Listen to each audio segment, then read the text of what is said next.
பெற்று எழுதல். மத்தேயு எழுதிய நற்செய்தியிலிருந்து வாசகம். அதிகாரம் 28, இறைவசனங்கள் 1 தொடக்கம் 10 வரை.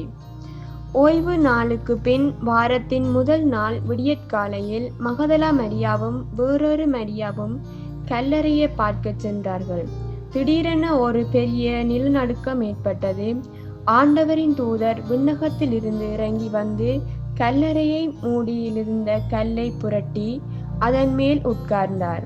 அவருடைய தோற்றம் மின்னல் போன்றும் அவருடைய ஆடை உறைபனி வெண்மை போன்றும் இருந்தது. அவரை கண்ட அச்சத்தால் காவலர் வீரர் நடுக்கமுற்று செத்தவர் போலாயினர். அப்பொழுது வானதூதர் அப்பெண்களை பார்த்து, நீங்கள் அஞ்சாதீர்கள், சிலுவையில் அறையப்பட்ட இயேசுவை தேடுகிறீர்கள் என எனக்கு தெரியும். அவர் இங்கே இல்லை, அவர் கூறியபடியே உயிருடன் எழுப்பப்பட்டார். அவரை வைத்த இடத்தை வந்து பாருங்கள். நீங்கள் விரைந்து சென்று இறந்த அவர் உயிருடன் எழுப்பப்பட்டார் என சீடர்களுக்கு கூறுங்கள்.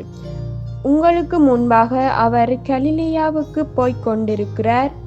அங்கே நீங்கள் அவரை காண்பீர்கள். இப்பொழுதே நான் உங்களுக்கு சொல்லிவிட்டேன் என்றார். அவர்களும் கல்லறையை விட்டு விரைவாக புறப்பட்டு சென்றார்கள்.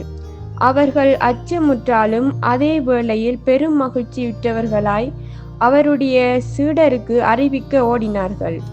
திடீரென்று இயேசு அவர்களை எதிர்கொண்டு வந்து வாழ்த்தினார். அவர்கள் அவரை அணுகி அவர் காலடிகளை பற்றி கொண்டு பணிந்து நின்றார்கள். அப்பொழுது இயேசு அவர்களிடம், அஞ்சாதீர்கள், என் சகோதரர்களிடம் சென்று அவர்களை கலிலேயாவுக்கு போகுமாறு சொல்லுங்கள். அங்கே அவர்கள் என்னை காண்பார்கள் என்றார். இது இயேசு கிறிஸ்துவின் நற்செய்தி. கிறிஸ்துவே உமக்கு புகழ்.